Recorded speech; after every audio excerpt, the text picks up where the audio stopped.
Hi, everyone, and welcome to this month's chart webinar, where we are going to be getting some rapid fire training takeaways from 5 top lodging leaders. And I'm going to go ahead and turn it over to Kathryn Harris, who will introduce herself and get us started. Kathryn, over Thank to you. you. Thank you, Jen. As Jen said, I'm Kathryn Harris. I've been at the helm of leading learning and development for almost 3 decades in the hospitality industry, from restaurants to hotel to casinos to fast casual to fine dining. And so I've done the whole gamut. But the common denominator is all about culture. So I'm really excited that this 5 and 5 focuses on culture from the front line systems and metrics to measure it. So, what I'm presenting today is the importance of emotional intelligence with the front line. And this is one of our 5 hard skills. I developed a course called Hard Skills.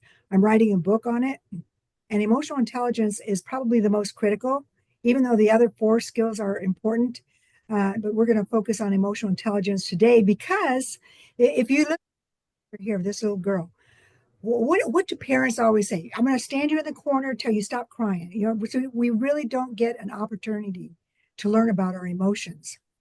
And so I've been certified by 2 different organizations, from the Daniel Golemans to the Travis Bradbury. But I will tell you, the most I have learned from about emotional intelligence is from one of our housekeepers.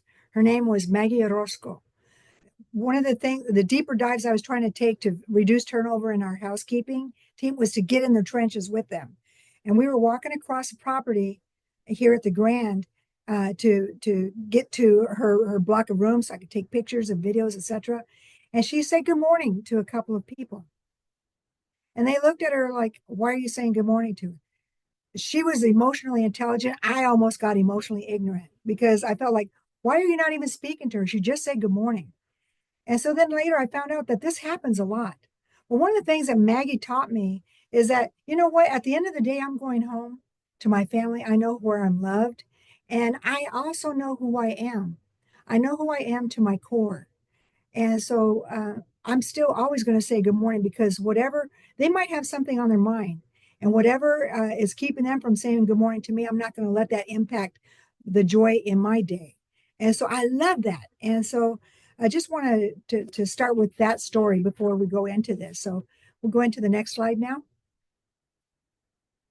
So why focus on EQ? Well, since we started Hard Skills, we have eight, eight of our 6 of our 8 hotel and resorts that are Marriott are in the top 10 as far as GSS. Okay, we have reduced turnover down to 49% in the past 2 years, and we've got more people on the front, signing up instead of temporary staff, especially in housekeeping when it's challenging. And it's just making them feel like they belong, and giving them tools and resources that are going to help them to be successful in their role. And so, one of the things that we need to understand with EQ is that it's not like IQ. EQ is like when you go to the gym and you're going to work on certain muscles that you feel need more work, you just focus on those particular areas. But this arms our frontline associates with the skills they need to be successful in their roles. But when we talk about implementation, it's got to start with your leadership first. Then we've cascaded it to our supervisors. But we use a lot of tools in order to coach our frontline associates on what EQ is. So it's a leadership competency, one of the top 10 that's important. And then 75% of Fortune 500 companies use emotional intelligence training and testing. So, how does our frontline feel at the end of the shift? More and more people seem to be comfortable talking rudely to our frontline associates. And I hear this, from our frontline. That's one of the blessings of being in our roles. We go up and down in the organization. We go from that 5,000-foot level down to that 5-foot level, right with them in the trenches. And so, in order to do what we do effectively. And so, a lot of times our associates leave that shift feeling beat up. But we have to look at this both ways, on both sides of the counter. People are never going to forget how you made them feel. They might forget what you said. But this goes back to Daniel Goleman's book, Social Intelligence. And in that book, he talks about a scenario where a guest-facing associate has a bad interaction with a guest and hangs on to those feelings for the rest of the day instead of letting go, using emotional intelligence to let go of that, to go on with his day. But it starts with our shift. When we go walk into our shift, how are we feeling? And so emotional intelligence with our associates in our front line needs to start as from the time they look in the mirror. We're responsible to love two people in our life, that who we respect and honor in our spiritual life, and that person that's in front of us. And that first person that's in front of us is typically ourself. So when you look in the mirror, it starts by loving you and getting the mindset, getting the emotional intelligence into play as we get into our day. Another thing that I love is if you've read the book, this is a really important book to read. It's like from the early 60s, early 50s, whatever. But it's The Art and Practice of the Learning Organization, the fifth discipline. And he talks about Salbona, and it's really about seeing people and bringing them into our world, recognizing their humanity and making them feel good. And the term that they use is Salbona. Salbona means I see you, and welcoming people into our world using their names, but making it meaningful. So we're going to talk about that a little bit too. Slide. Right. We have practiced this forever in our industry, that 15-5 rule, the 5-10 rule, all of this. But when we focus on that as the metric for our associates when they're interacting with guests, we're using the wrong side of the brain. We're using the analytical side of the brain. And so that's why really stopping and seeing people welcoming into our world is so important.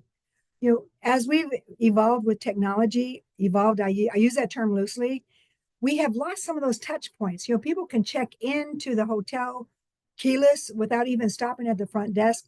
If they're in a restaurant, they could pay for their bill right through their table on a kiosk. And so those initial touch points where we build those relationships with our guests and each other are sometimes missing. So technology has been helpful, but it's also been a deterrent to really focusing on what matters most when it comes to creating culture, because culture is created by our people. All right, thank you. And so as we focus in the future, the learn models, all of those service recovery models that we've heard before, listen, empathize, apologize, resolve, and notify, they don't mean a thing if we don't have EQ. All right, so we need to go from learn to e-learn. Okay, not a new LMS or a new course authoring tool, but e-learning is EQ first. Because if we focus on EQ, we are going to stop and intentionally listen. And only then can we truly empathize with someone. And in our hard skills course, we go from empathy to compassion. Then we can apologize from our hearts, work together to resolve the issue, and notify others. And so this is not only helpful with our guest interactions, but it's helpful with each other. Right. And another reason that EQ is so important is because our emotions are contagious. And this is what happens on the front line. People will get a bad interaction with a guest and it ruins their whole day. And so we've got to be careful not to let the emotions of others impact us negatively. And there's another book. I can't think of the name of it right now, but it's written by a police psychologist. I'll send it off later. But he talks about emotional resilience and how they have gone from just emotional intelligence training to emotional resilience training in the police force in these high stress positions. So we don't want to become hijacked. So EQ in our front line. So here it is. So let's go ahead and do a couple of clicks here. All right. So it starts with you. It starts with self. We have to know ourselves personally, which requires us to understand the emotions that we're feeling and being able to name those emotions. And then understanding, okay, this emotion that I'm feeling right now, how is that impacting my day? How is that impacting me? And so then we go into the social awareness. We need to go, when I walk into my shift, I'm responsible for the energy I bring into a room at any position, whether it's a leader or on that front line. We're responsible for the energy we bring into a room. So we need to be socially aware of how our emotions are impacting others. And then we need to be adept at looking at body language and other things that kind of reflect what someone's feeling emotionally and start to work on those relationships. But 75% of workers in all generations feel burned out. And so this is what's going to help them.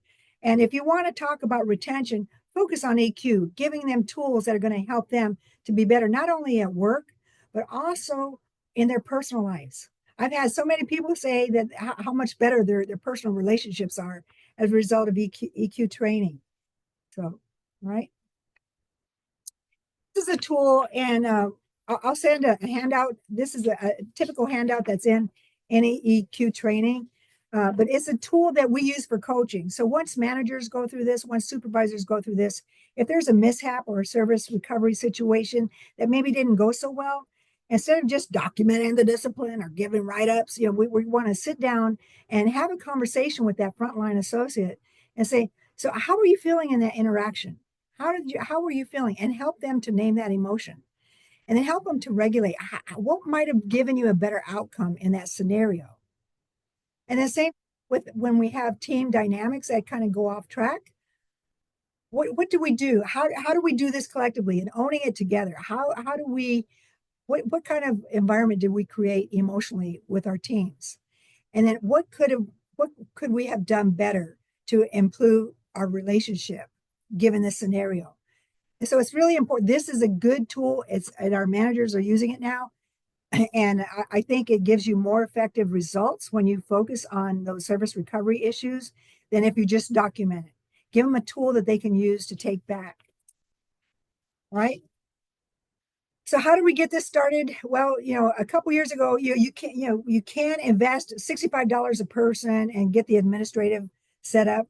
But I started off small. I wanted to start off with leaders first. And so I got this book for our managers when they came to our hard skills class. The book is about $20 per learner. I had the managers upload the results anonymously because, when people don't score very well, they take it personally. They think that there's something wrong with them, and there isn't. It's just what muscles do we need to work on? And so, but this book contains a good EQ assessment. Not only that, it will also send the user to different chapters of the book that will help them to develop in those particular areas. But what it does is this helps us to develop a common language with our teams. It helps our teams to work on their self-confidence and build self-confidence in others. And it helps them to learn and name their emotions and tame those stressors. And ultimately, at the end of the day, building resilience, and don't let anyone steal your joy. Keeping your joy. So using the emotional intelligence model for coaching helps in this area. But so like I said, it's $20 per learner. I bought a lot of books, and now because of the return on the investment, what we have seen happen as a result of using this in our hard skills class, we're looking now for 2026 to go ahead and get the administrative site and kind of collect that data. I've got all the data because I want to see year over year how we continue to improve and our emotional intelligence skills. But we've done pretty good, and you'll find typically that most hospitality people are pretty good in that skill, but we can always work on it. So that's it for me. I've got to now do a disc workshop for people and for our sales leaders and catering leaders. So thank you so much for listening. And Sabona, I see you. Thank you so much, Kathryn. Really important stuff there. We do have one question in the chat Sure. before you head out, if you're able to, from Kate. She asked, how did you sell this to your leaders as they're usually looking for ROI? And that can sometimes be hard to measure with emotional intelligence. Would you like to answer that? There's that one slide. Look at how many companies use it. And then, what do we do? And in finding your best people are your champions to get here. And using that story about Maggie Orozco and how she taught me. This is what I learned from my housekeeper. And, I've been certified a couple of times and bringing it to light. And just finding we're salespeople too, right? Aren't we salespeople as learning and development professionals? We're salespeople too. So we sell it. For the cost of only $20, we can get the assessment and give people a tool to use and still bring it into the class. So yeah, but if you want to talk a little more offline, I'll help you with that. Because we got to be salespeople, don't we? Absolutely. Thanks. And I put Kathryn's LinkedIn information here. So if you do want to follow up with her after the webinar, please feel free. Thank you so much. Thank And you. Thank you. Thank you. You guys have a good rest of your session. I've got to get to this other session now. Have a great and day. Kate, thanks. And Kate, your comment about ROI is particularly insightful given our next section of this 5 and 5. So I'd like to turn it over to Travis, who's going to talk about connecting data with purpose. Travis. Thank you so much. So good afternoon. I'm Travis Bowman, and I have the privilege of working in the hospitality industry for more than 30 years, including which 17 of those have been here at First Hospitality. Currently, I serve as the Senior Vice President of People Services. Today's discussion is going to be about turning analytics into action. And it's about connecting data to purpose, because when your data tells the same story as your purpose, alignment follows. So hopefully that kind of ties into that last question. Too often, People Services is invited to a discussion after something has happened, which puts HR or training or talent development into a reactive mode. It kind of feels like being the last person picked for a kickball game, doesn't it? It doesn't, but it doesn't have to be that way.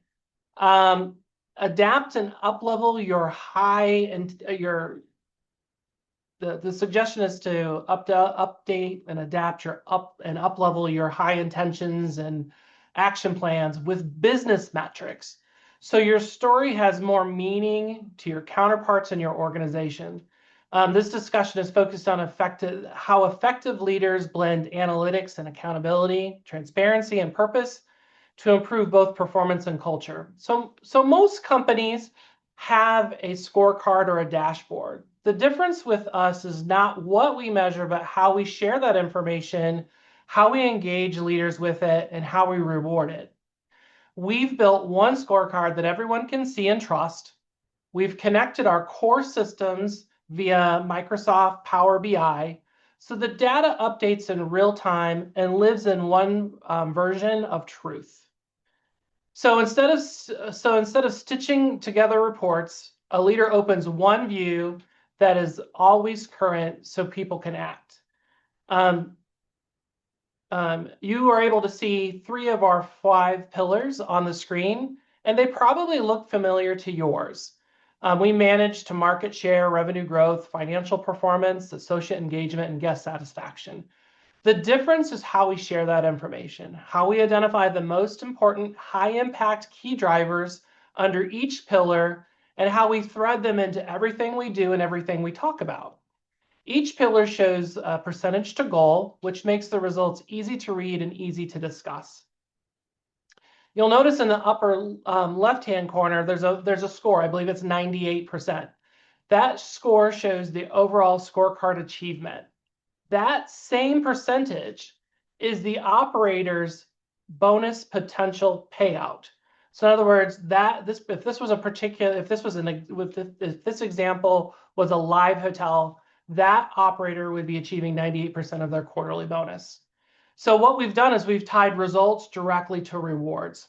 That linkage makes work feel more clear and relevant. Managers can see how today's movement directly impacts their rewards and recognition potential.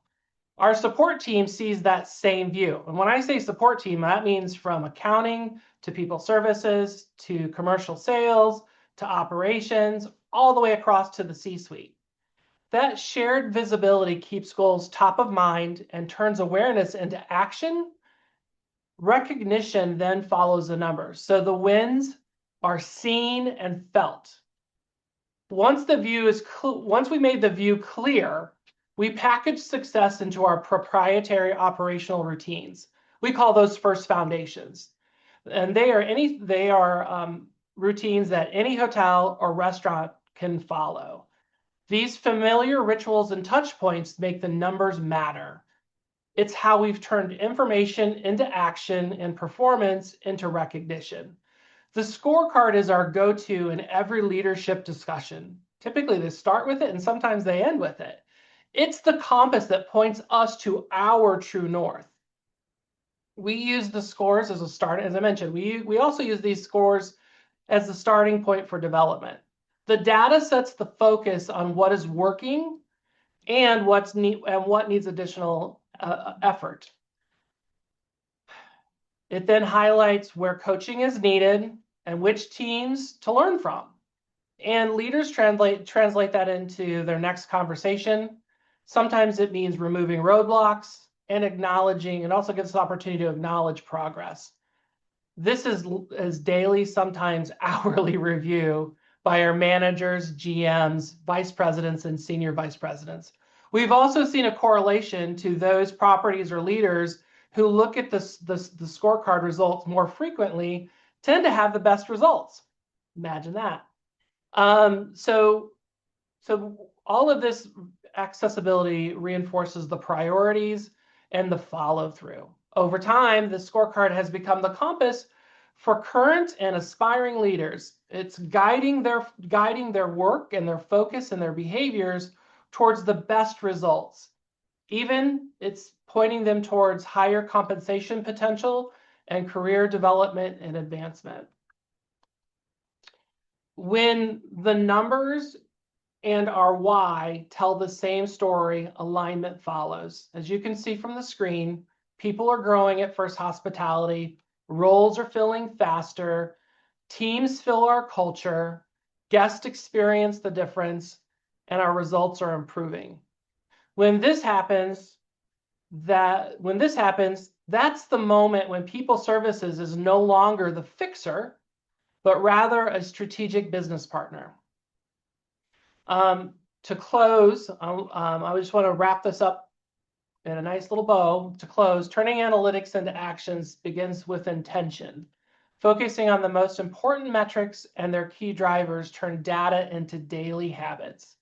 Tying results to rewards makes progress tangible, and up-leveling your amazing intentions, and action plans with business metrics so your story lands with your business partners and your business leaders. So work this way, and you'll become the business partner everybody engages first. This blended analytics and accountability and transparency combined with purpose creates a higher level of performance and culture. They kind of rise together. So I'll just leave you with this. Data doesn't drive performance, people do. But when you can marry the two together, you've seen some of our results and we know that it's working. So I'll drop the mic at the moment and I'll open it up for questions. Thank you. Thank you so much, Travis. That alignment of the data and the culture and telling the story that way is fantastic. And we do have a couple of questions, Sure. both relating to the dashboard. One is asking, where did you get the dashboard, the Power BI tool? Did you build that in-house? So we created it. That is an in-house tool that we've created. It's been about a 2-year process that started with our business analytics team. And we had all this amazing technology. It was a matter of mapping it all together into a BI tool and having everything talk to one another and formatting it. So it's proprietary internal content. Excellent. And the other question relates to that. Karen asks, what department manages the updating of the information for the scorecards, and what kind of admin lift is that? Literally the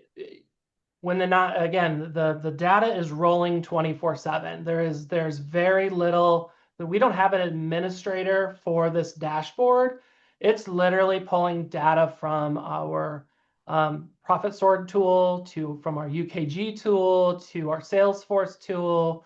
All of our brand data rolls in as well. So it's just a matter of warehousing it and bundling it into Power BI and then delivering this dashboard. So literally it's just open it up, give it a few seconds to populate, and it's there.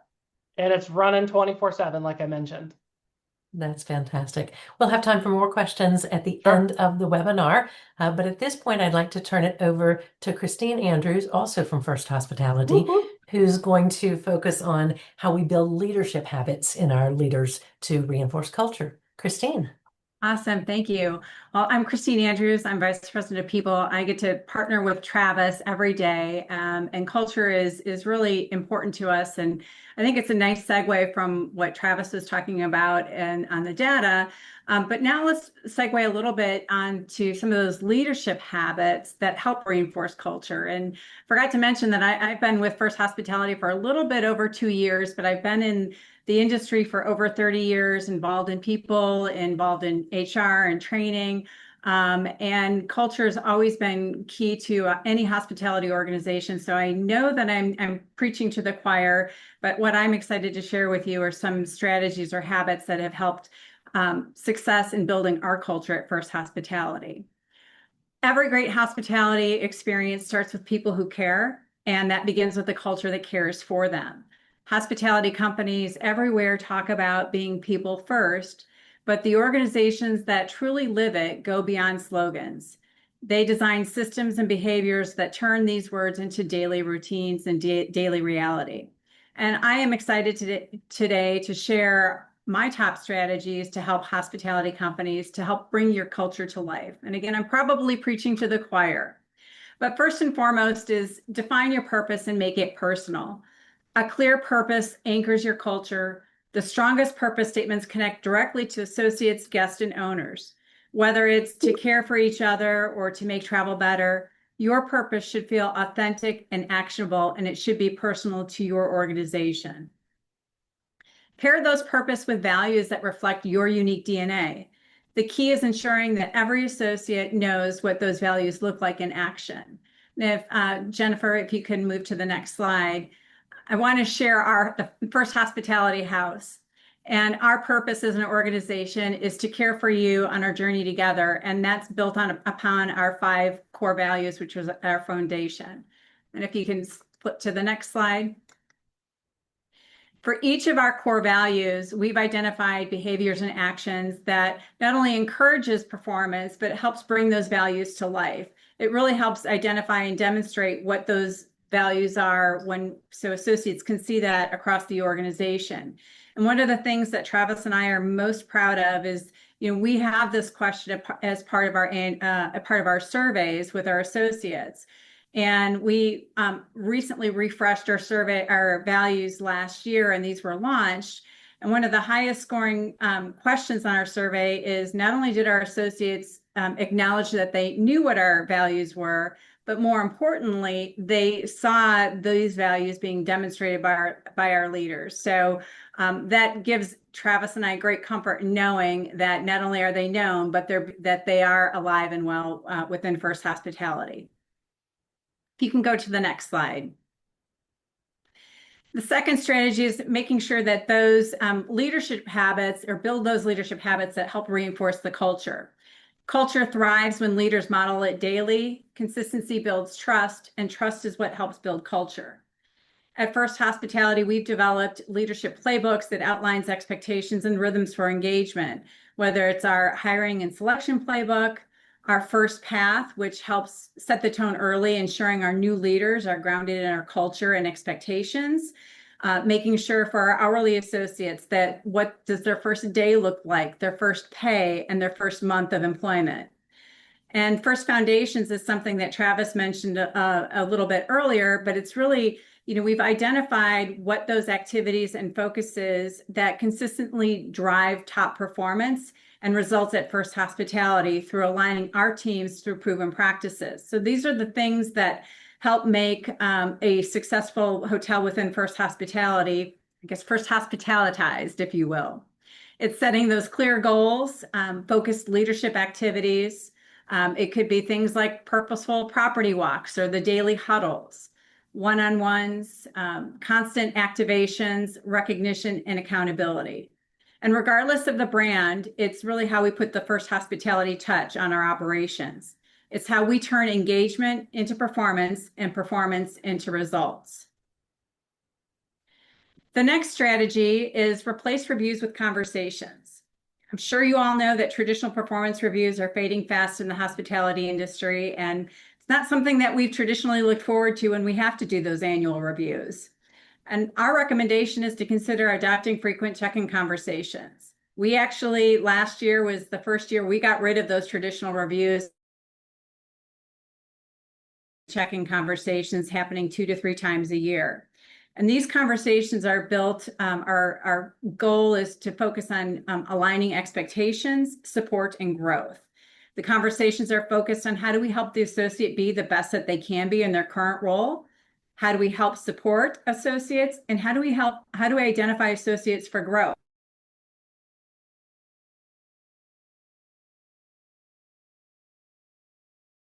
Helping associates feel seen and valued. The result, higher engagement and more. The next strategy is growing future leaders from within. A culture of development sends a clear message that we believe in you. Identifying high potential associates and preparing them for the next step with rotational assignments or leadership development programs.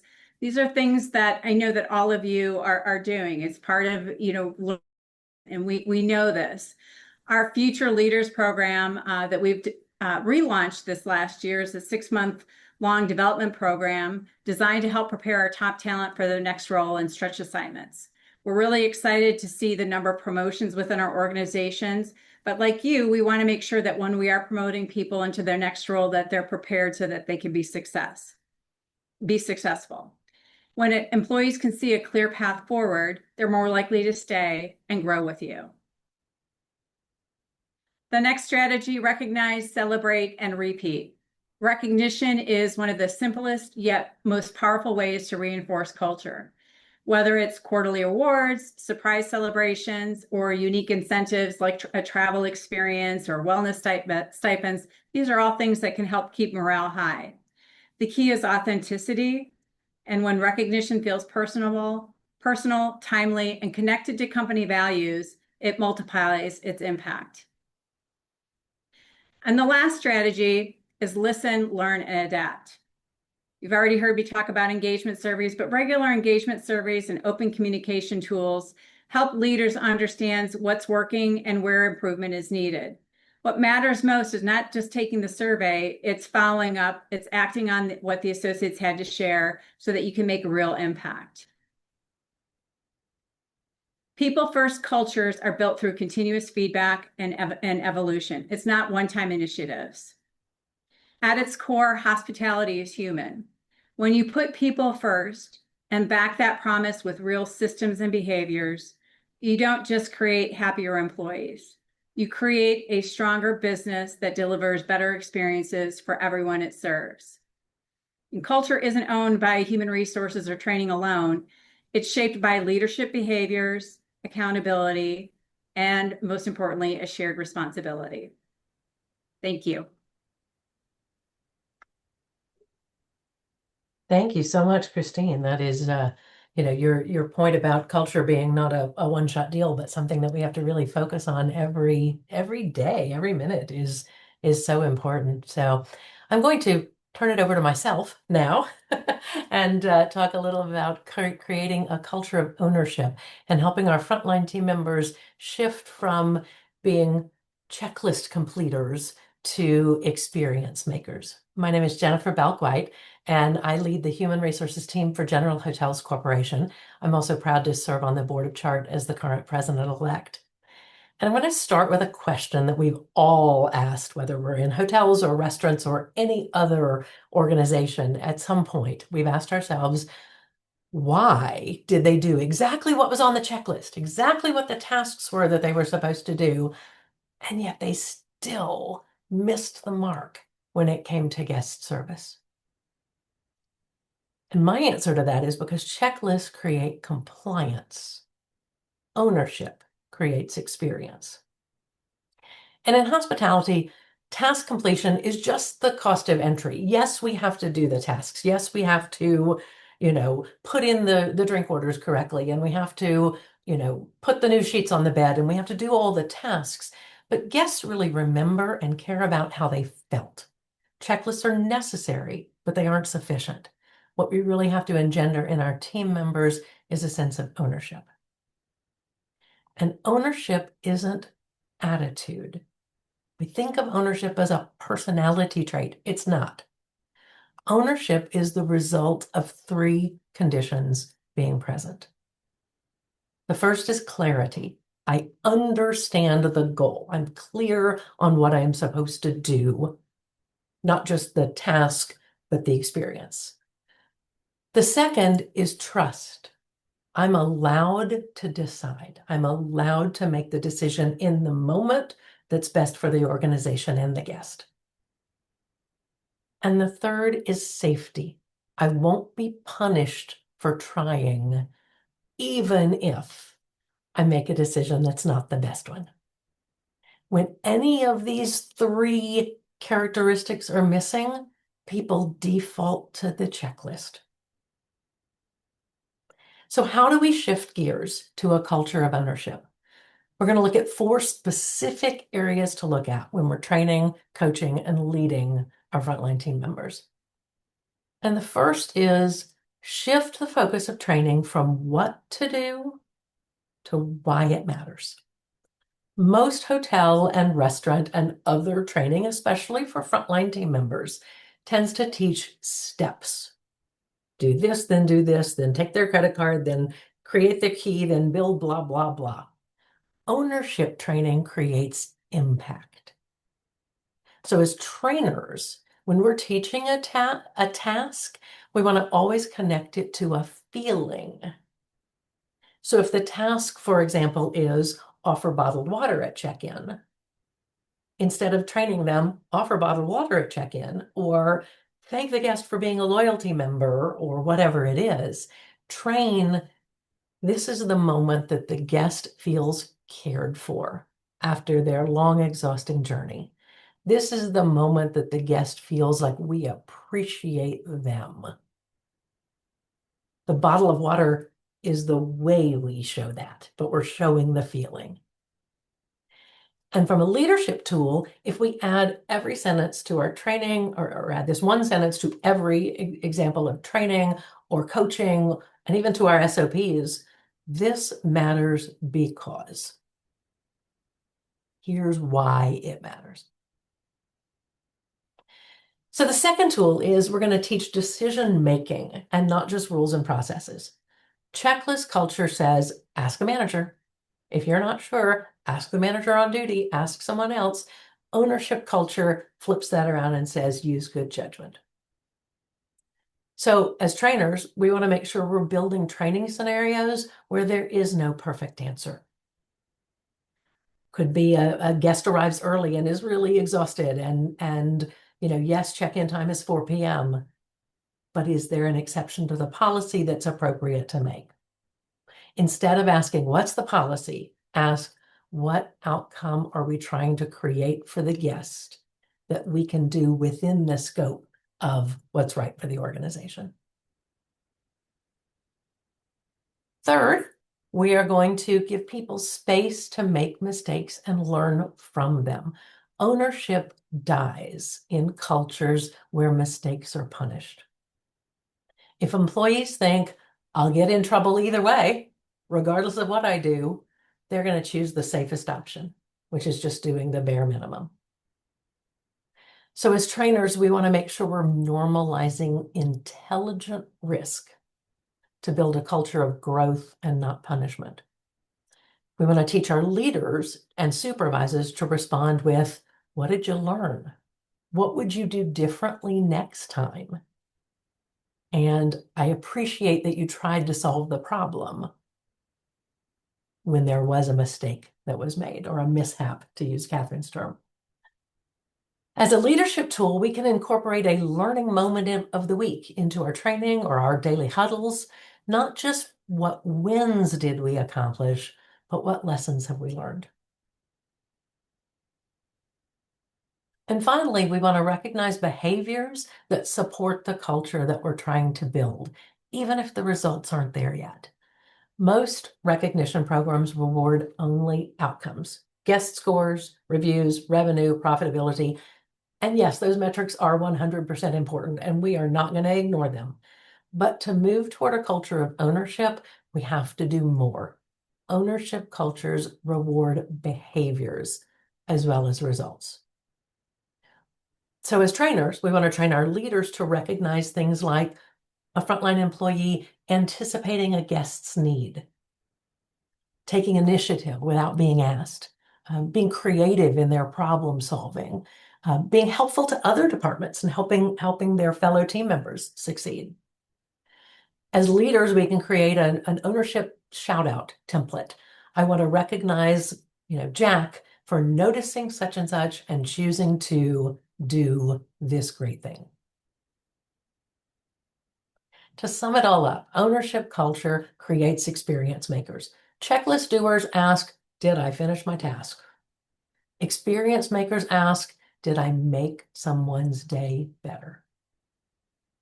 And the difference isn't effort. They're all working equally hard. The difference is empowerment. If you want people to act like owners, you have to train and lead them like owners. You have to teach purpose, not just process, encourage judgment, not just rules.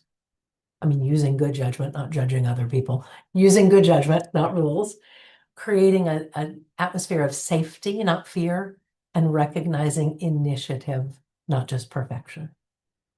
When people feel trusted, they rise. And when teams move from checklist doers to experience makers, your culture transforms, your guests feel it, and your training finally sticks. And with that, I thank you. And I'm going to flip it to Calvin, who's going to bring it home with the culture you want is by design, not default. Calvin. All right. Well, good afternoon. I'm not sure what is happening with my video, but it does not want to turn on for some reason.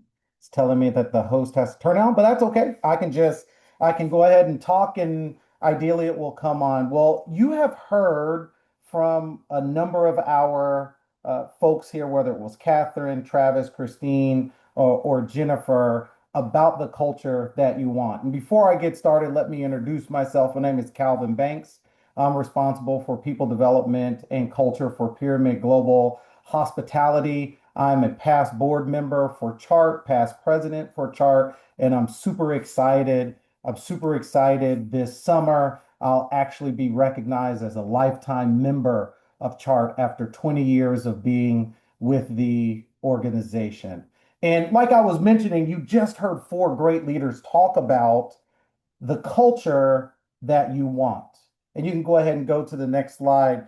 The culture that you want is really about writing your own story. If you remember Christine, she shared with you some values, very simple, very easy, and memorable plus alive values at First Hospitality. When I think about Pyramid Global Hospitality and our values, which you will see on the next slide, ours are super simple. We'd like to say that they are as easy as pie: people first, integrity, and culture. See, when you write your own story and you can put messages that are out there that are simple, that are memorable, and that are alive, that you're using to not only hire people, but to recognize people and to train people, then you start to build the culture that you want. So I love to say first things first, whether it is taking the culture messages that you have today and reimagining them, or you have the great pleasure of writing your own messages, write them yourself, tell your own story. Next slide, as we talk about the culture that you want, it's not only values, but it's also behaviors. And I agree with Jennifer when she talked about the fact that it really has to come from in here, right? It can't be a checklist that people check off of.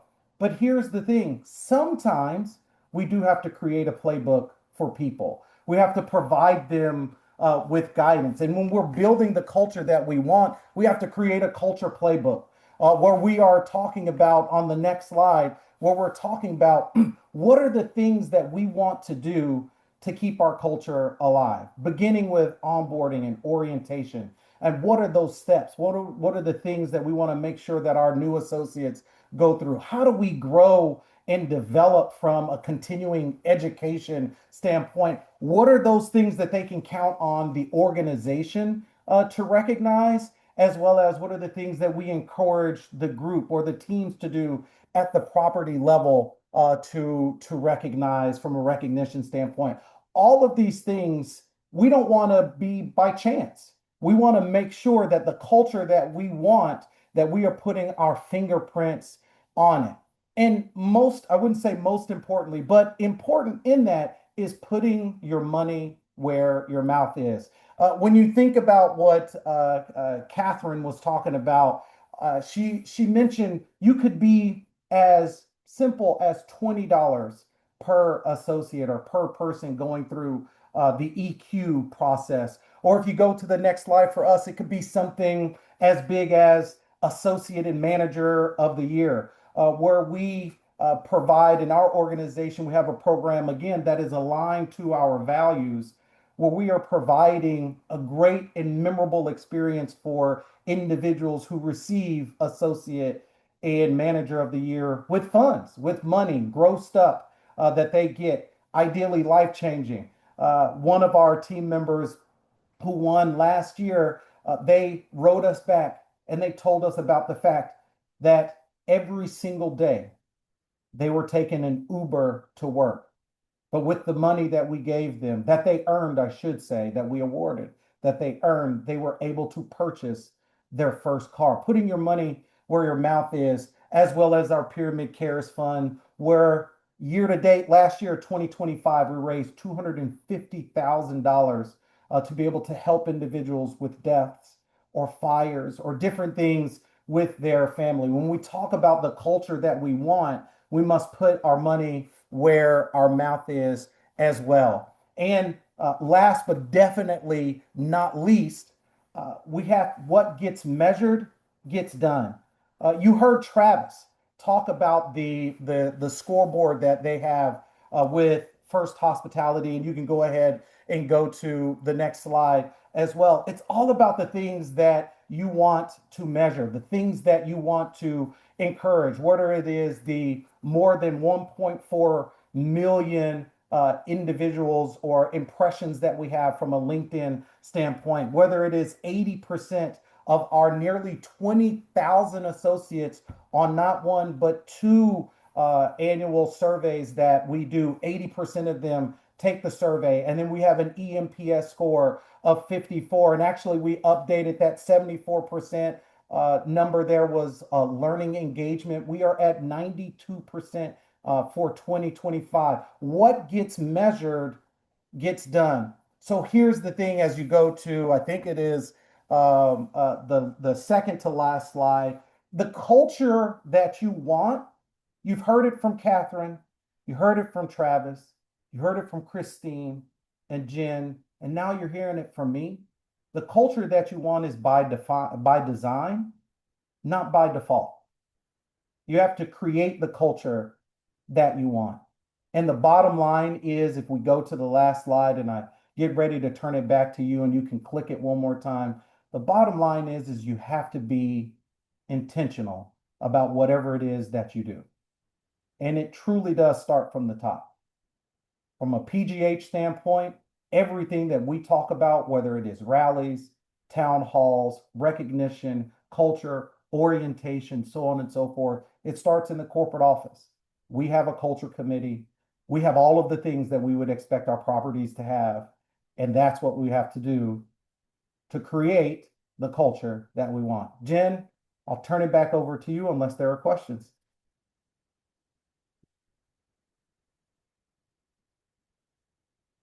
And you are on mute. Of course, you Yeah, had to have you would think after 5 years of using Zoom, I'd have figured this out by now.